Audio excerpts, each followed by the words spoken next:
Assalamualaikum warahmatullahi wabarakatuh. Perkenalkan, nama saya Nenikan Putri, NIM 21681019. Saya dari Lokal Ekonomi Syariah 4B. Baiklah, di sini saya sedang menyelesaikan tugas ujian akhir semester dengan dosen pengampu Ibu Messi Herawati ME. Baiklah, di kesempatan kali ini kita akan membahas terkait tentang dedolarisasi. Jadi yang akan kita bahas yaitu tentang apa sih itu dedolarisasi, bagaimana dedolarisasi di Indonesia, serta apa keuntungan dan kerugian dari dedolarisasi. US dollar sebagaimana yang kita ketahui adalah mata uang global dan mata uang yang paling berpengaruh di dunia. Namun, akhir-akhir ini terjadi peristiwa yang menarik perhatian bahwasannya US dollar semakin dikucilkan. Dedolarisasi didefinisikan sebagai proses mengurangi penggunaan US dollar sebagai mata uang utama dalam transaksi internasional. Nilai dolar sedang turun, terkhususnya pada rupiah, dan ternyata penurunan nilai dolar ini berhubungan dengan BRICS, yaitu aliansi negara-negara yang sedang membuat kebijakan untuk mengurangi ketergantungan mereka terhadap dolar. Organisasi BRICS yaitu terdiri dari Brazil, Rusia, China, dan South Africa, yang membentuk sekitar 40% populasi dunia serta berperan penting dalam perekonomian dunia.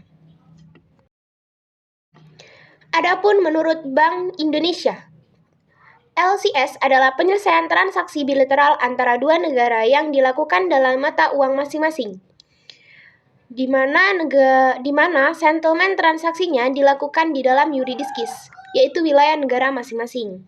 Saat ini kerjasama LCS telah terjalin dengan 4 negara mitra dagang terbesar di Indonesia, yaitu ada Thailand, Malaysia, Jepang, dan Cina. Keempat negara tersebut dipilih karena nilai transaksi perdagangan dan investasi langsung yang tinggi. Ada beberapa tujuan dengan diterapkannya LCS, yaitu stabilisasi nilai tukar, efisiensi biaya, diversifikasi mata uang, dan pengembangan pasar mata uang. Adapun data terkini dari Bank Indonesia menunjukkan bahwa transaksi penggunaan mata uang lokal dalam instrumen LCS hingga Februari 2023 telah mencapai 957 juta dolar Amerika Serikat, telah meningkat 2 kali lipat dibandingkan dengan realisasi transaksi LCS pada tahun 2022 sebesar 350 juta dolar Amerika Serikat. Ternyata selain itu juga jumlah pelaku LCS juga meningkat bila dibandingkan tahun lalu. Pada tahun 2022, Bank Indonesia mencatat jumlah pelaku LCS mencapai 1.740 dan jumlahnya naik menjadi 2.014 orang saat ini.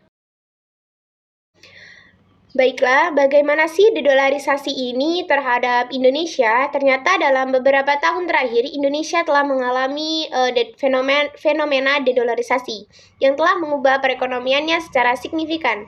Dedolarisasi merujuk pada penurunan penggunaan mata uang dolar Amerika Serikat atau US dollar dalam transaksi ekonomi domestik. Ternyata fenomena dedolarisasi ini memberikan dampak yang signifikan pada sektor perdagangan di Indonesia. Dengan semakin dominannya penggunaan rupiah dalam transaksi, pelaku usaha lokal dapat memperoleh keuntungan yang lebih besar karena mereka terhindar dari risiko fluktuasi nilai tukar. Selain itu juga, dedolarisasi ini juga mendorong perkembangan sektor ekspor karena harga produk Indonesia menjadi kompetitif di pasar global. Hal ini ternyata dapat membantu peningkatan pendapatan negara dari ekspor dan mengurangi defisit neraca perdagangan. Dedolarisasi juga berdampak terhadap investasi di Indonesia. Mengapa demikian? Karena dengan semakin meluasnya penggunaan rupiah, investor asing harus menukarkan mata uang mereka menjadi rupiah untuk melakukan investasi di dalam negeri. Hal ini dapat memberikan dampak positif terhadap perekonomian Indonesia dengan meningkatkan aliran modal asing. Kemudian yaitu tentang keuntungan dan kerugian dari dedolarisasi. Berdasarkan sumber yang saya peroleh, yaitu dari Kementerian Keuangan, Badan Pendidikan dan Pelatihan Keuangan, mengadopsi dolar sebagai mata uang asing memiliki berbagai keuntungan dan kerugian. Yang pertama ada keuntungan dedolarisasi. Jadi A. Mengurangi resiko dan melindungi dari inflasi dan devaluasi. B. Dedolarisasi penuh menghindari krisis mata uang dan mengurangi premi resiko negara. C. Dedolarisasi penuh menciptakan sentimen investor yang positif, hampir mendambakan serangan spekulatif terhadap mata uang lokal dan nilai tukar, menghasilkan pasar modal yang lebih stabilitas, berakhirnya arus keluar modal yang tiba-tiba, dan neraca pembayaran yang tidak terlalu rentan terhadap krisis. Dedolarisasi memfasilitasi pertumbuhan perdagangan dan mengurangi biaya transaksi perdagangan antar negara. Mengadopsi dengan negara lain yang menggunakan mata uang yang sama. Dedolarisasi penuh dapat meningkatkan ekonomi global dan memungkinkan integrasi ekonomi yang lebih mudah di pasar dunia. Kemudian ada kerugian dari dedolarisasi. Kehilangan kemampuan untuk secara langsung mempengaruhi perekonomiannya, termasuk haknya untuk mengelola kebijakan moneter dan segala bentuk rezim nilai tukar. Perekonomian yang sepenuhnya terdedolarisasi mengakibatkan bank sentral kehilangan perannya sebagai lender of last resort untuk sistem perbankannya. Meskipun mungkin masih dapat menyediakan dana darurat jangka pendek dari cadangan yang ditahan ke bank yang mengalami kesulitan, namun tidak serta-merta dapat menyediakan dana yang cukup untuk menutupi penarikannya jika simpanan berjalan. Seluruh suku bunga tidak efektif. Dolarisasi tidak mempengaruhi kelayakan kredit negara pengadopsi.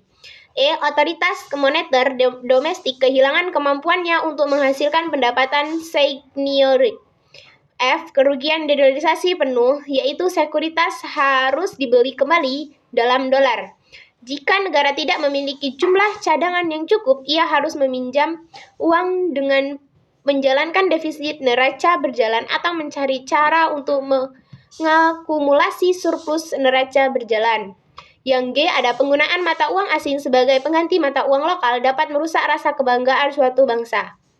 Itulah kerugian dan juga keuntungan dari dedolarisasi. Baiklah, mungkin itu saja yang bisa saya sampaikan terkait dengan dedolarisasi. Lebih dan kurang saya mohon maaf. Di sini juga saya masih belajar. Mungkin sumber dari bacaan saya masih sedikit. Saya akhiri. Wassalamualaikum warahmatullahi wabarakatuh. Audio Jungle.